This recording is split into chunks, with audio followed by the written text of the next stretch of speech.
Hi friends, welcome back to my channel Mohini Murali vlogs అండి. ఈ వీడియోలో కనిపిస్తున్న ఈ బౌ అనేది ఎలా స్టిచ్ చేసుకోవాలో చూపిస్తాను, చూసేయండి. దీనికోసం 14 ఇంచెస్ పొడవు, 5 ఇంచెస్ కానీ 6 ఇంచెస్ కానీ వెడల్పున్న క్లాత్ని తీసుకొని ఈ క్లాత్కి ఒకవైపు రాంగ్ సైడ్ ఉంటుంది కదా, రాంగ్ సైడ్కి ఒక ఫోల్డింగ్ చేసుకొని ఒక స్టిచ్ అనేది వేసుకున్న తర్వాత ఈ ఫోల్డింగ్ చేసుకున్న దాన్ని మిడిల్లో పెట్టుకొని అటు సైడ్ క్లాత్ని కూడా ఇలా మిడిల్లోకి తీసుకొని రావాలి.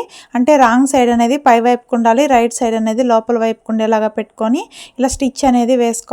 ఒక సైడ్ ఇలా స్టిచ్ చేసుకునేటప్పుడు డబుల్ స్టిచ్ వేసుకోండి, ఊడిపోకుండా ఉంటుంది. బౌ స్టిచ్ చేసుకున్న తర్వాత ఇటు సైడ్ కూడా సేమ్ అదేలాగా అడ్జస్ట్ చేసుకొని స్టిచ్ అనేది వేసుకోవాలి.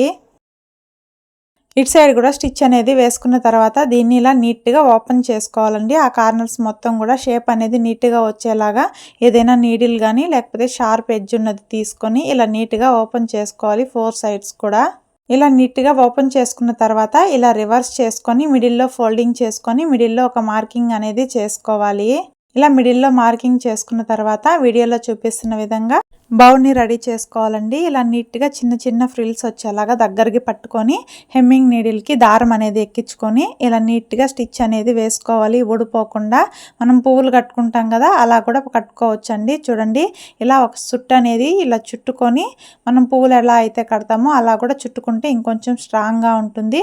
బొవ్వ అయితే ఇలా రెడీ చేసుకున్నాం కదా, దీని కింద హ్యాంగింగ్ అనేది ఎలా రెడీ చేసుకోవాలో చూపిస్తాను చూడండి. దీనికోసం 11 ఇంచెస్ హైట్, 3 ఇంచెస్ వెడల్పున్న క్లాత్ 2 తీసుకోవాలండి.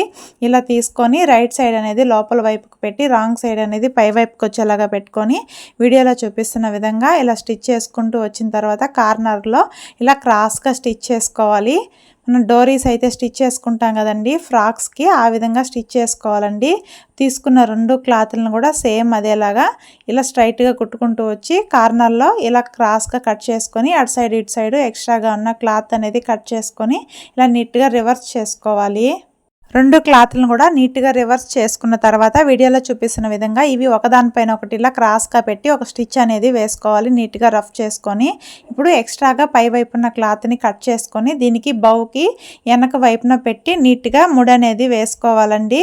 ఇలా స్టిచ్ చేసుకున్న తర్వాత ఇంకొంచెం అందంగా కనిపించడానికి ఇలా షో బటన్ అనేది మిడిల్లో పెట్టి స్టిచ్ చేసుకుంటే చూడడానికి ఇంకొంచెం గ్రాండ్గా లుక్ అనేది వస్తుంది. బౌకి మనము డిజైనర్ బ్లౌజెస్ కుట్టినప్పుడు ఇలా బౌ అనేది నెక్ మిడిల్లో కానీ లేకపోతే నెక్కి కింద వైపు కానీ పెట్టి స్టిచ్ చేసుకుంటే మంచి లుక్ అయితే వస్తుందండి.